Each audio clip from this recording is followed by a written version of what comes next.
Hey everyone, welcome back to the channel. Thanks for tuning in for another episode. Today we're going to touch on a few things that a lot of anglers out there are doing that are not helping them catch more fish. Whether you're a new angler or an experienced angler, these 5 things will definitely help you become a better angler and catch more fish. And this basically holds true for all species of fish. It's not just related to bass, but I truly believe these are 5 things that I personally witness on a regular basis that anglers are doing that are not helping them catch more fish. So if you make these simple changes, you'll probably catch a few more bass, and therefore it'll lead to a better day on the water. Before I get into these 5 things, I do want to remind you I do a bunch of lake breakdowns through fishthemoment.com. I'll put the link in the video description. Great way to help you out on your local bodies of water or maybe a new body of water that you're going to for vacation or a tournament or whatever it is, but check those out. Also, if you want to support the channel and need to purchase some tackle, please use my Tackle Warehouse affiliate link, which is also in the video description for you. All right, so one thing I routinely run across, whether it's while I'm doing some guiding or whether I'm taking new people fishing or whether I'm in the boat just with other anglers, I generally see several things that I try to help them correct in a timely manner because these 5 things really do make a big impact on an angler's success. So the first thing has to do with casting accuracy. There is this fear of people getting stuck with their baits, whether they get caught in a tree or hung on a dock or caught in a clump of weeds. There's this overwhelming fear that it's a bad thing to get stuck. In reality, I got to tell you, if you're not getting stuck on a somewhat regular basis, you're probably not putting your bait in the fish's home. You're really limiting yourself to the number of fish that you're going to catch. So it is not a bad thing to get stuck. Whether you're throwing a bobber with a worm into a laydown tree or you're skipping baits under docks, the point here is you got to get your bait as tight to the cover as possible. That's going to result in a lot of snags, whether you made a bad cast or whether your bait got hung up and wedged in part of a tree that you couldn't really prevent. The point here is you got to make casts as tight to the cover as possible. So that's the first thing. The second thing has to do with retrieve cadence. And what I mean by that is the difference in the way you retrieve your bait each time. Generally speaking, I feel like you're really putting yourself behind the 8 ball if you're just casting and straight retrieving back to the boat. With almost every bait that's made and presented on the market, you're going to be better off imparting some additional erratic action on that retrieve. I've done videos on this before talking about with spinner baits, how I like to get the blades to throb as I'm retrieving it. I do a bunch of retrieve videos, and in all of those, I think I've never once said just straight retrieve it, because generally speaking, that's not going to do anything to impart a lot of additional strikes. You will catch fish on a straight retrieve, but you're not generating any reaction strikes. So generally speaking, the fish you're going to catch on a straight retrieve are very active fish to begin with. Those are the easy fish to catch. If you want to catch more fish that are inactive, you're going to have to impart some different action in that bait to generate reaction strikes. So generally speaking, if you're straight retrieving back to the boat, stop and goes work great. Maybe you twitch your rod tip. You're doing anything to create some extra movement in your bait. But that's one thing that a lot of anglers do not do enough of. Every cast you make, generally speaking, you should be imparting some form of action that will create a potential reactionary strike multiple times on the cast. So that's the second thing. The third thing has to do with casting distance. So often I find people just wanting to cast as far as possible. That's generally not always a great thing. In some instances it is, but in a lot of instances you're actually casting out of the strike zone. I see this a lot from bank fishermen. This is something that as a bank fisherman, you have this idea that the further you can get away from the bank, the better.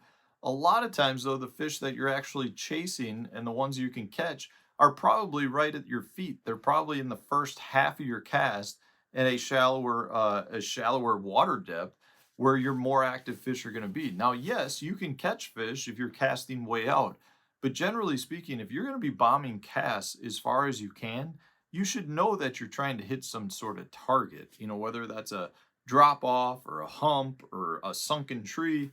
Don't just rifle cast as far as you can, because generally speaking, if you're casting out of the strike zone, you're just making a longer cast that's going to take you longer to reel it in to prevent you from making more casts to where the strike zone is. So don't just necessarily feel like the further you can cast, the better. You're almost always better off trying to make casts that are the correct length to fish specific targets. Meaning, if you're fishing a weed flat, sure, you can fish the weed flat, but are there holes in that grass? Are there thick clumps in that grass? Is there a little stick or a lay down tree or an isolated rock in that grass? That's the type of thing you're looking for. Generally, if you're fishing a giant grass mat and you're making the furthest cast possible and you get a bite at the end of your cast, you're probably not going to get a good hook in that fish and catch that fish anyway. So it's one of those things that you just don't necessarily need to make as long a cast as possible. That's not always a good thing for you. The fourth thing that I want to talk about has to do with where you're presenting your bait. Oftentimes, I feel like anglers are retrieving their bait at a higher level in the water column than where they should be. So frequently, the fish are relating to the bottom or suspended off the bottom. But generally speaking, they're still going to be closer to the bottom because that bottom generally has some sort of cover or gives them something to relate to. Fish will definitely feed up, meaning if they're in 20 feet of water and they see a bait that's above them, they will rise up to it. But generally speaking, the lower or the closer you can get to that fish means you're going to be more in their strike zone, which increases the chances of them biting your bait. So if a fish is in 20 feet of water and you cast and retrieve your bait at 5 feet below the surface, they're probably not as likely to bite your bait by having to come 15 off the bottom as if your bait's maybe 15 feet deep, 5 feet above their head. They're more likely to come up 5 feet because their ambush location has gotten much smaller, which to them makes them feel like they've got a much better shot at getting their prey, which is your bait at this point. So you want to pay really close attention to how deep your bait is running. Oftentimes, and this happens a lot with bottom baits, you throw your bait out, maybe it's a jig, a half-ounce jig, say, and you're working it through 15 feet of water. Oftentimes, we end up working that bait so that it's actually working higher up through the water column and not actually on the bottom.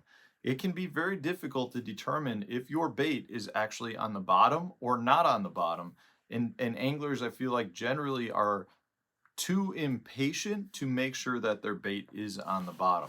So you want to pay really close attention to where your bait's actually at in the water column.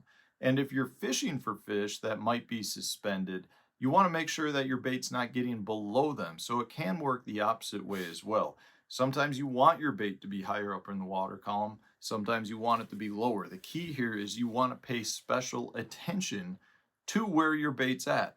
I've seen it a lot of times where maybe an angler's fishing a swim bait, a half-ounce swim bait, and they pick it up, they cast it out, and that bait, is coming, they're retrieving it at roughly 10 feet down and they're getting bit. Then they pick up maybe a smaller swim bait on the same size head and they stop getting bit. And a lot of times it's because that smaller bait is actually getting much deeper and they're retrieving it below the level the fish are at. It's just something you need to pay attention to. And oftentimes I think a lot of anglers are not fully aware of where their bait is at unless it's on the surface as a topwater or if they're dragging it on the bottom and they're feeling bottom contact the entire time. So those are that's definitely a key in terms of recognizing where your bait is at. Like that's just a big key that often goes overlooked. The last thing I'm going to talk about has to do with the number of casts that you're presenting to a spot. I think a lot of times anglers are much more willing to work through an area with only making 1 or 2 casts to a spot. Now, I think that can be really beneficial to them if they're trying to locate bigger schools of fish. But if you're fishing areas that maybe are only holding 1 or 2 fish, a lot of times you got to make a lot more than a couple of casts to a spot. So whether you're fishing a stump that's offshore or a break line or a shell bar or something along those lines, a lot of times you got to make more casts to a spot to generate those strikes, and you may need to rotate through your bait. So maybe you're fishing a stump 10 feet down on a flat with a crankbait and you're not getting bit. Sometimes it's worth rotating to a different presentation of a bait to try to get that fish to bite if they didn't eat the crankbait the first time. It also can work the other way though. I've also see it where a lot of anglers spend too much time on a spot. So if you roll up to a spot and you fish it for a half hour and don't get bit, there's really probably no reason to think you're going to get bit off that same spot if you stay another half hour. So you definitely want to recognize that there's times you might want to work a spot a little longer. There's also times you can work a spot too long. So you want to pay attention to where you're at. Generally for me, I like to, really apply what I call the 5 minute rule. So I'll pull up, if it's an isolated spot, I'll fish it for 5 minutes. If I get bit, then I might stick around longer. If I don't, I'll probably move to the next spot. Within that 5 minute period, I'm probably making 10 casts to a very specific isolated piece of cover. But don't get stuck sitting on a spot too long.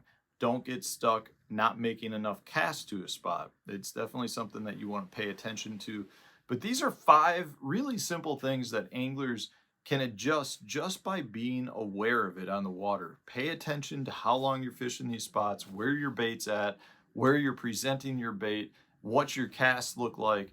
They're really simple things to do. You just have to be cognizant of it. You have to make sure that you're paying attention to what's going on. And if you are, you're then going to be able to apply these 5 things to it to help you catch more fish. Pretty simple advice here, but it's a lot harder to actually implement when you're on the water.